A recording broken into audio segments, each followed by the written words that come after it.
नमस्कार दोस्तों, स्वागत है आपका गुरु ज्ञान भक्तावल चैनल में। आज मैं आपको बताऊँ कि आप फ़ोटो से उतारा किस तरीके से कर सकते हो। सबसे पहले तो मैं आपको बता दूँ कि फ़ोटो से उतारा करते क्यों हैं।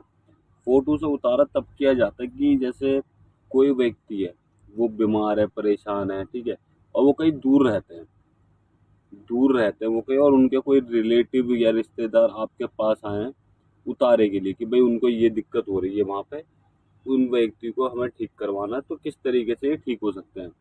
तो मैं आपको बता दूँ तब वो उतारा किया जाता है, ठीक है? या फिर किसी व्यक्ति के ऊपर वशीकरण कर दिया, वो वशीकरण में व्यक्ति इतना परेशान हो गया, आपकी सुन ही नहीं रहे, किसी भगत के पास जाने को तैयार नहीं है, आपकी बात नहीं सुन रहे, वो बाहर अलग ही अलग दुनिया में, तब भी इस मतलब कि तब भी फ़ोटो को उतारा किया जाता है। तो आपको फ़ोटो को उतारा करने की देखिए अलग-अलग विधि होती है। मैं आपको 1 या 2 विधि बताऊँगा इस वीडियो में। अगर आपको और भी ज़्यादा विधि जाननी है कि और किस-किस तरीके से हम उतारा कर सकते हैं, तो आप मुझे कमेंट ज़रूर कीजिएगा। मैं आपको अगली वीडियो में बताऊँगा कि किस-किस विधि से और भी किस-किस विधि से उतारा कर सकते हो। सबसे पहले तो मैं आपको बता दूँ कि अगर किसी व्यक्ति के ऊपर, ठीक है, तंत्र क्रिया की गई है, मान लीजिए किया करा है उस व्यक्ति के ऊपर और आप चाहते हो उस व्यक्ति को ठीक करना है या फिर उसके घर वाले कोई व्यक्ति आपके पास आया, तो वो चाहते हैं भई इसको ठीक करना है, ठीक है? तो आपको क्या करना है उनसे एक फ़ोटो मँगानी है। एक फ़ोटो आपने मँगा ली, उसके बाद में आप जिस भी तरीके से जो भी सामग्री आप उतारे में लगाते हो, वो सामग्री आपको चाहिए। आप मरघट में उतारा लगाते हो या फिर जहाँ मर्ज़ी उतारा करते हो, आपको वो सामग्री चाहिए। बस वो व्यक्ति नहीं होगा, वो व्यक्ति की फ़ोटो आपके पास होगी। अब आपको क्या करना है, फ़ोटो लेनी है, जहाँ पे आप उतारा करते हो वहाँ पे जाना है, उस स्थान पे जाना है, ठीक है? अपने घर पे अगर सात्विक तरीके से करते हो, तब भी आप अपने घर पे भी कर सकते हो, कोई भी परेशानी नहीं है, ठीक है? सबसे पहले तो आप वहाँ पे जाइए, मरघट में जहाँ भी आप जाके उतारा करना चाहते हो, आप वहाँ पे जाइए। उसके बाद में आपको क्या करना है, उसके बाद आपको जोत जलानी है, जैसे उतारे पे जोत करते हैं, उस तरीके से आपको जोत जलानी है। जोत जलाने के बाद आपको फ़ोटो लेनी है। फ़ोटो के माथे मतलब कि फ़ोटो पे जो व्यक्ति की तस्वीर है उसके माथे पर आपको जायफल लगाना है कि माता, बाबा जिस भी देवी-देवता का आप उतारा कर रहे हो, उनके नाम से जायफल लगाना है कि जो भी इस व्यक्ति पर रोग है, कुछ भी परेशानी है, वशीकरण किया गया है, कोई रोग है, कि जो भी परेशानी है, जो भी दिक्कत होती है उस व्यक्ति को, ठीक है? उस परेशानी को बोलते हुए जायफल चढ़ा दीजिएगा, जिस भी देवी-देवता के नाम से आपको चढ़ाना है और वहाँ पे आपको वचन धर्म देने मतलब कि आपको देवी-देवता को दुहाई देनी है, ठीक है? दुहाई देनी है। फिर आपको लौंग का जोड़ा चढ़ाना है, लौंग के जोड़े पे भी आप इसी तरीके से बोलिए, दुहाई देके। 3 लौंग के जोड़े आपको चढ़ाने हैं।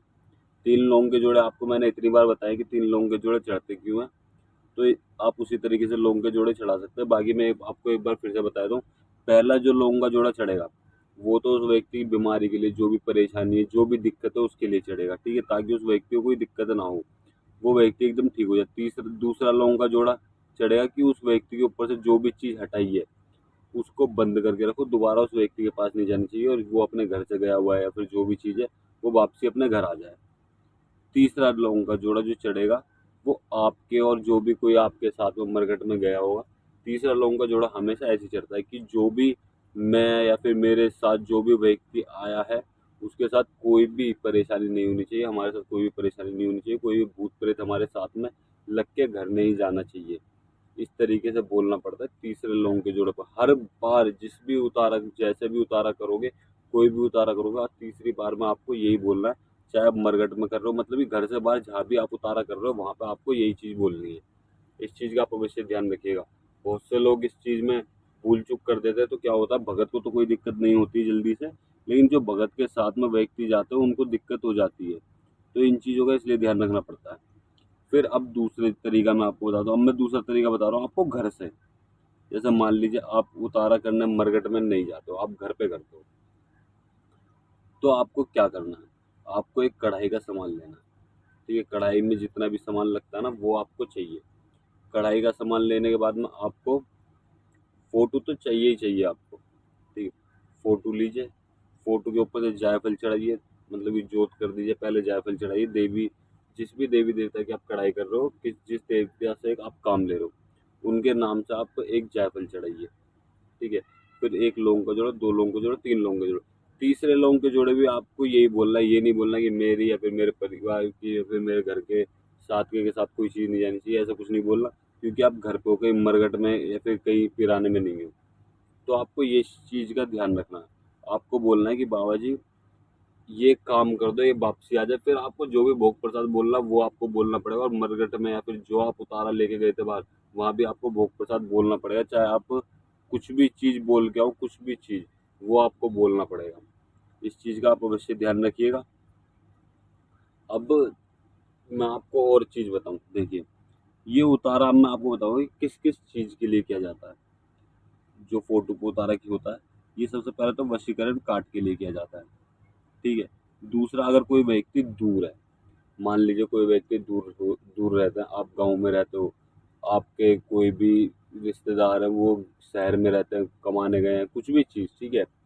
तो उनके ऊपर वहाँ पे कोई परेशानी आ गई, तो आप फ़ोटो से उतारा करवा सकते हो या फिर कर सकते हो। अगर आप खुद भक्त हो तो कर सकते हो, नहीं तो आप किसी भगत के द्वारा करवा सकते हो। लेकिन हर भगत का नियम तौर तरीके अलग होते हैं। बहुत से लोग फ़ोटो पे करते हैं, बहुत से लोग नहीं करते, और बहुत से लोग तो यही बोल देंगे आपको, आप उनको लेके आओ तभी हम करेंगे, ठीक है? जबकि वो लाने के सिचुएशन में नहीं होंगे या फिर वो सुनेंगे नहीं। ठीक, तो दूसरा तो इस चीज़ के लिए। अब मान लीजिए किसी व्यक्ति के ऊपर तंत्र क्रिया हो गई, कोई भूत प्रेत, कोई सवारी आ रही, कोई चीज़ है, वो आपके पास नहीं आ सकता उस समय पे, उसकी सिचुएशन नहीं आने की, तो आपको क्या करना पड़ेगा, आपको इस फ़ोटो के उतारे से उनको आराम देना पड़ेगा, ठीक है? उनको आराम देने के बाद मैं आपको पहले भी बता दूँ कि फ़ोटो के उतारे से आप पूरी तरीके से चीज़ हटा सकते हो, लेकिन आपको एक बार उस व्यक्ति के ऊपर से भी उतारा करना पड़ेगा। जैसे मान लीजिए तंत्र क्रिया की गई है, तो आप फ़ोटो से उस चीज़ को शांत कर सकते हो, वहाँ से हटा सकते हो, लेकिन वो व्यक्ति जब आपके पास आ जाएँगे, तब आपको उनके ऊपर से भी उतारा करना है, अगर वो आपके पास आ जाएँगे तो। अगर नहीं आते तो आप उनसे बोलिए, अपने देवी-देवता का जो भी आपने भोग प्रसाद बोला वो कर दीजिए, फिर वहाँ पे से दिक्कत खत्म हो जाएगी। लेकिन अगर आप दूसरा मतलब एक बार फ़ोटो को उतारा करने के बाद में आप उनके ऊपर से उतारा कर सकते हो तो बहुत अच्छी बात है, फिर बहुत अच्छे आपको रिज़ल्ट मिलेंगे। और अगर फ़ोटो के उतारे पे आप और भी चीज़ जानना चाहते हो कि और किस-किस तरीके के उतारे हम कर सकते हैं फ़ोटो पे, तो आप मुझे कमेंट ज़रूर कीजिएगा, मैं अगली वीडियो ज़रूर बनाऊँगा कि फ़ोटो से और किस-किस तरीके के उतारे कर सकते हो आप, और किस-किस चीज़ के लिए उतारे कर सकते हो। ये बहुत ही ज़रूरी है। हर चीज़ आपको आनी चाहिए अगर आप भगत हो तो। कभी ऐसा नहीं कि आप भगत हो और आपको कोई चीज़ नहीं आई। क्योंकि कई बार ऐसा होता है, बहुत सारी समस्या सामने आ जाती है, बहुत सारी परेशानियाँ सामने आ जाती हैं। कोई व्यक्ति परेशान आपके पास ऐसे आ जाएँगे कि आपको पता ही नहीं इसके बारे में क्या करना है। तो हर चीज़ के बारे में आपको जानकारी होनी चाहिए। और अगर आपको हमारे द्वारा दी गई जानकारी अच्छी लगी और आप और भी चीज़ें सीखना चाहते हो, भक्ताई के क्षेत्र में आगे बढ़ना चाहते हो, तो आप हमारे चैनल को सब्सक्राइब कर सकते हो और बेल आइकन ज़रूर दबाना, ताकि हमारे द्वारा दी गई जानकारी आप तक समय पर पहुँच सके।